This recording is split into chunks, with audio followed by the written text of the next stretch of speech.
Okay, hello everyone. Today our topic is about atoms and electricity 1. Okay, so this is our first lesson moving to the atoms part. We are just using a brand new perspective to understanding the world using the atoms. Okay, so let's move into the first part. Okay, so here are some mistakes in my slide, and here maybe it's atoms. Okay, the first part is atoms. Let's move to the first part. Okay, so here we can find there's atoms, like here is inside atoms.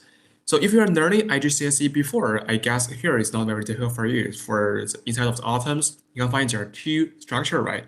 So first there's a center in the atoms, right? There are red balls and green balls, okay?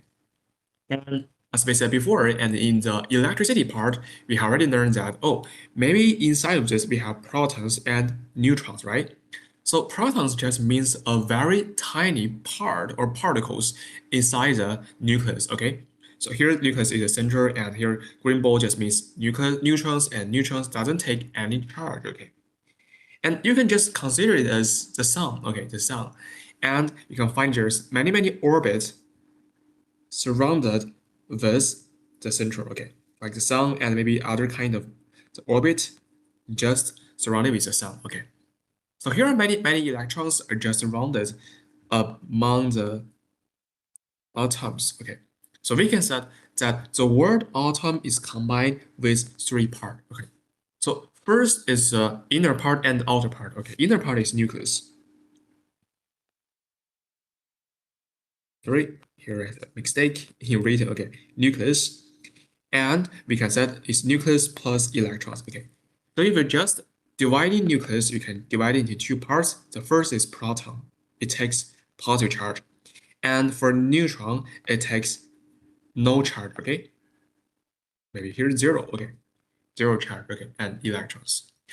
So for atoms, a very small combination for every substance. So that means that atoms, for total atom, they cannot take any charges, okay? That means in a simple atom, the positive charge must equals to the negative charge. Okay, so like you're like just sleeping on your bed. Maybe you'll find that when you're getting up, so here you'll find that, oh, maybe your pillow doesn't give you a charge, never gives you a static charge, right? Maybe here when you stand up, when you put on your clothes, and you never feel electricity, right? So that all gives that there is no charges on any substance or on any atoms. Okay. So please remember that for a simple atom, positive charge always equals to negative charge. Okay. So here that there is a very small maybe I'll give you a table to understanding for the particles like here. Let's give you a table.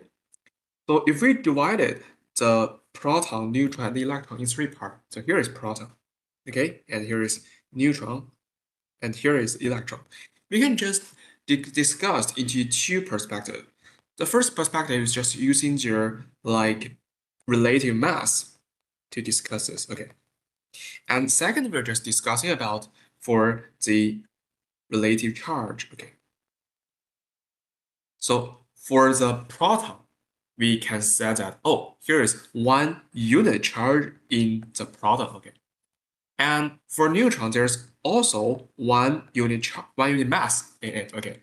But for electron, it's very small, and this mass maybe is 1/8,000 and 800 and maybe for 36 unit. Okay, so maybe we can just consider as approximately equals to 0. Okay, so for relative charge, we said proton takes 1 unit or positive 1 unit. Okay, and for neutron, it is zero charge or doesn't take any charge. And for electrons, it takes negative 1 unit charge. Okay, so there is a difference between proton, neutron, and electrons. Okay, very interesting. So also you can use like the mass we said before. Like last time we discussed about Lenz's law, we discussed about the magnetic field, right? We discussed about many kind of things. So we can just using this to say, oh, maybe here electrons flows just like a current, and it will have a deflex in the magnetic field. Okay, this is same me. Okay, maybe we are learning in the future about this. Okay. Okay, so there's a basic understanding for proton, neutron, and electron. So if you remember this table, it's not very difficult for you to solve any questions. Okay. Okay. And here you can find there is an elemental table. Okay. So if you're just learning the IGCSE chemistry or like GCSE chemistry, I guess that you have already learned or already recite the like periodic table, right? So when you open a periodic table, you can also search on Google. Okay, it's not very difficult. And you can find there's a table, and here is hydrogen on the first. And the second is helium. And the third is lithium. And the fourth is beryllium, right? And many other kind of atoms and elements after the element, right? So we can say, oh, here we can just discuss about for hydrogen. You can find there is a first place, okay, is in the first place of the periodic table. So we can say its atomic number, or you can say its order is 1 in the table, okay. So here atomic number also equals to the order, okay. And also you can find there's a bracket after atomic number, okay. It means the proton number, okay. So we can say atomic number also equals to proton number and also equals to the order in periodic table, okay. That is what atomic number means inside of this. Proton number equals to order in the periodic table equals to atomic numbers. So maybe you can just like looking through maybe the periodic table, you'll find maybe for hydrogen, helium, lithium, maybe lithium is the third element inside this. Okay, so we can also say, oh, for atomic number of lithium is 3. Okay, not very difficult, huh? Okay, and you can find beryllium, boron, carbon, nitrogen, and oxygen, or any other kind of elements. Their order number just means their atomic number or also equals to the proton number. So we have also said before, like proton number means positive or number of positive charge in the table. So we can say, oh, maybe proton number also equals to the electron number, right? So proton number also equals to electron number. So we can say, oh, they comes to a balance and there's no charge on a simple atom, right? Okay, so this is for the proton and electron. I guess it's not very difficult for you, right? Okay, so please remember this, and please remember how to calculate the proton inside the atom. Okay, that is it. Okay, and here also we can use a symbol to represent for a simple atom. Like here, you can use X at Z. Okay, so that we said before is an atomic number. Okay, so also means order in the periodic table, and also means the like protons in the like in the element, right? And here is the mass number. We said mass number means the total mass or the relative mass inside of the like the atom or the element. Okay. So like we said before, like we have protons and neutrons, they are both 1 unit charge, or sorry, 1 unit mass, right? So you can find here we have oxygen is 16 and 8. Okay, that means this is means the number of protons. Okay, and also means the order in the table, right? And 16 here means the number of proton added with number of neutrons. That is because they both takes 1 unit mass. So 16 means their total mass for proton and neutron. Okay, that means the mass is just in the center of the atom. Again, like this way. Okay, so if you have this formula, like maybe for I give you an example, like nitrogen 7 and 14, like this way, and you can say, oh, maybe 7 means the order of nitrogen in the periodic table, and 14 means the relative mass for the nitrogen, right? So we can say, oh, here is 7 proton, and here relative mass means 14 unit mass, and it means there's total 14 proton and or 14 neutron inside of the atoms, right? So if you have 7 protons, that means you have another 7 neutrons in the nitrogen, right? Okay, another example like sulfur 16 and 32. And you can find maybe here there are 16 at the feet, right? At the foot. Like I said, oh, maybe 16 means a proton number and also means the order in the periodic table, right?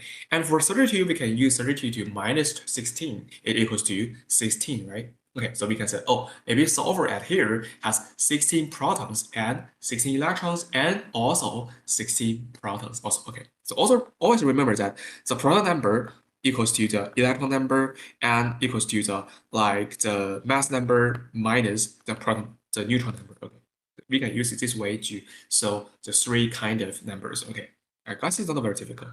And you can find in this slides we have 3 kind of oxygen, like oxygen 8, 16, oxygen 8 and 17, and oxygen 8 and 18. Okay, they're the same element, right? We can say they are the isotope. Okay, so isotopes means that they're the same atoms, they're the same element, they have the same proton number, but they have a different number of the neutron. So you can find the total mass or the mass number here is 16 and 17 and 18, that they're quite different, right? That's because they have this different number of neutrons inside of this, okay? So maybe you'll find that sometimes you're go to the hospital and you're maybe make your body check, right? And you're using maybe a scanner to scan your chest, right? So why you are using that? So how it works? Okay, how it works? Okay, we can say that is because it just release gamma rays, like gamma rays. They can just detect all your bodies, right? And these gamma rays just means like the neutrons inside of the oxygen, like other kind of atoms. Okay, so you can say, oh, that is because that this oxygen 8 and 16 is very stable, but for oxygen 8 and 17 and oxygen 8 and 18, it's not very stable because it's quite different from the original oxygen. Okay, so it can release the neutrons all the time. Okay. So you can find here's an example. Like here, if you have hydrogen, helium, and lithium, there are two isotopes. You can find here for hydrogen, there's just for one positive charge and one electrons. Okay. And here, there's no neutrons inside this. So for hydrogen, it has one. This means the order or atomic number, right? And means the proton number. And here we have also for one, that is means a relative charge, relative mass, right? There's only one unit mass for one like proton inside of this, right? And you can find here there's an isotope for hydrogen that is 1, 2, hydrogen 1, 2. Okay, so 1 here means the proton number or the positive charge right here, and 2 means the number for proton and neutron. Okay, so we can call the both, or they're the same element, but they called the isotopes. Okay, they're like a twins, right? Maybe your elder brother and a smaller brother, like this way. Okay, and also for helium, it's also like this way. For helium, we can say here is for like we have 2 charge and 2, and here also have 2 electrons, right? And total number of proton and with neutrons is 3. And for here, we also have helium 2, 4. Okay. And for lithium, we have here, maybe here is lithium, maybe for 3 and 6. And here is for lithium 3 and 7. They both obey the laws, okay? So please remember that it's very important for you to understand about the like the isotopes and for the atomic numbers and for the relative mass, okay? So just please take a note and see you next time. Bye.